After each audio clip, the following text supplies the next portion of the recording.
20 বছর পর আবির গ্রামের বাড়িতে ফিরেছে।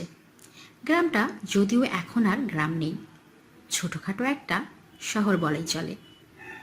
বড় বড় দোকানপাট, পাকা বাড়ি, আবার একটা পোশাক কারখানাও হয়েছে এখানে। আর রাস্তাঘাট সব পাকা, আগের সেই কাঁচা রাস্তা আর নেই। রহিম কাকুকে জিজ্ঞেস করতেই কাকু বলল, গ্রামের উত্তর দিকে শ্মশানের পাশে এখনো গভীর জঙ্গল আছে।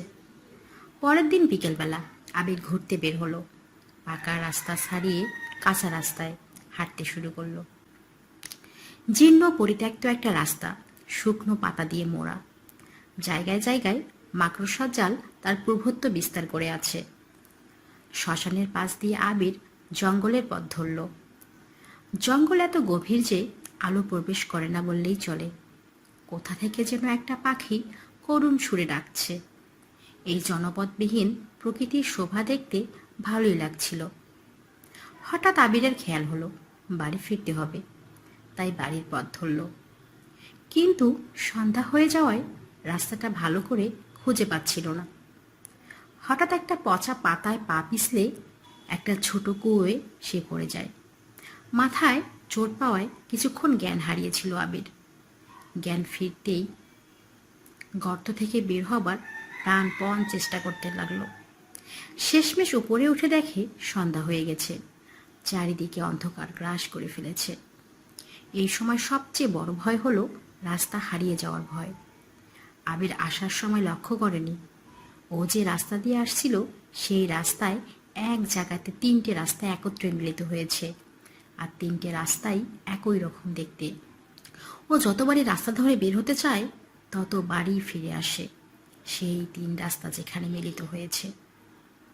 আবির 3টা রাস্তা ধরেই বারবার চেষ্টা করতে লাগে, কিন্তু বারবার সে আগের জায়গাতেই ফিরে আসে। বারবার চেষ্টা করে আবির হাঁফিয়ে ওঠে। এমন সময় হঠাৎ দেখলো কে যেন সামনের রাস্তা দিয়ে যাচ্ছে। আবির ডাকলো, এই যে শুনছেন, কোন রাস্তাটা জঙ্গল থেকে বাইরে যাওয়ার রাস্তা বলতে পারবেন?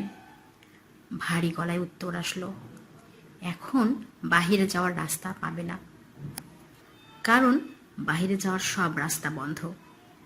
পাশেই আমার বাড়ি, আসলে আসতে পারো। উপায়ন্তর না দেখে আবির পিছু পিছু হাঁটতে লাগলো। লোকটার হাঁটা চলা কেমন জানি চেনা চেনা লাগছে। আরে হ্যাঁ, এ তো কমল, ওর ছোটবেলার বন্ধু। আবির ডাকলো, কমল, এই কমল। কমল একটি বারের জন্য পিছনে ফিরে চাইল না। অগত্যা আবির আর কোনো কথা না বলে পিছে পিছে হাঁটতে লাগলো। হাঁটতে হাঁটতে কমল থামল গিয়ে একটা ছোট্ট কুঠিরে। কমল বলল, এখানে রাতটা থাক, কালকে সকাল হলেই চলে যাবি। আর হ্যাঁ, এই ঘর থেকে কিন্তু বের হবি না, কেউ ডাকলেও দরজা খুলবি না। শেষের কথাগুলো কেমন জানি ধমকের মতোই শোনালো। কথাগুলো বলে এক মুহূর্তে কমল যেন উধাও হয়ে গেল। মনে মনে আবির ভাবল, কেমন ছেলে রে বাবা, আতিথেয়তার কোনো ব্যবস্থা নেই, 2-4টা কথা পর্যন্ত বলল না। নিজে বিছানা করে শুয়ে পড়ল আবির। শো শো করে বাতাস বইছে। এমন সময় কোথা থেকে যেন চাপা গঙ্গানির আওয়াজ পেল আবির।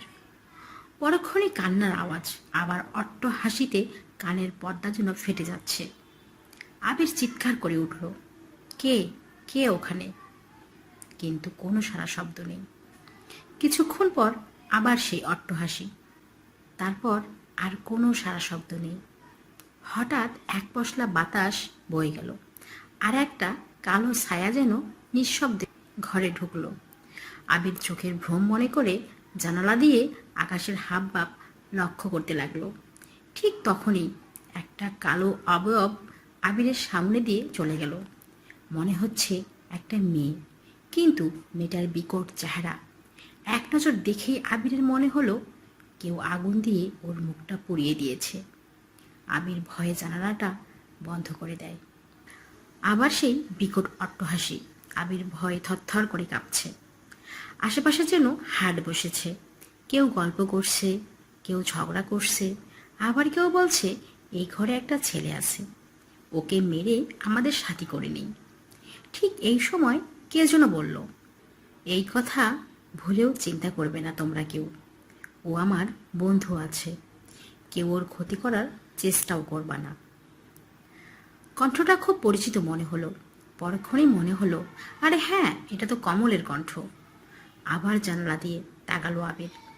চারপাশে হলুদ রঙের বড় বড় আগুনের গোলা যেন ঘুরে বেড়াচ্ছে, আর এগিয়ে আসছে সেই সঙ্গে বিকট অট্টহাসি।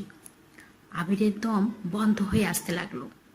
হঠাৎ একজোড়া জ্বলন্ত চোখ জানালার সামনে এসে দাঁড়ালো, যেন চাইছে ঘরে আসতে, কিন্তু অদৃশ্য একটা বাঁধনের জন্য ঘরে ঢুকতে পারছে না। চোখের সামনে জ্বলন্ত চোখ, সঙ্গে অট্টহাসি। জ্ঞান হারালো আবির, নিজেকে আর সচল রাখতে পারল না। যখন আবিরের জ্ঞান ফিরল, তখন উঠে দেখে সকাল হয়ে গেছে। আরও একটা চিতার ঘরে শুয়ে আছে শ্মশানের পাশে। সেখান থেকে বেরিয়ে দেখল চিতায় লেখা, স্বর্গীয় কমলচন্দ্র রায়। আবির তড়িঘড়ি করে গ্রামে ফিরে আসে এবং কাকাকে কমলের ব্যাপারে জিজ্ঞাসা করে। আবুল কাকা আবিরকে বলে, কমল গত বছর কলেরা রোগে আক্রান্ত হয়ে কয়েকদিনের কষ্টে মারা যায়। এই কথাগুলো শুনে আবির চিন্তায় পড়ে যায়। তাহলে গত রাতে কমলের মতো দেখতে কে ছিল ওটা?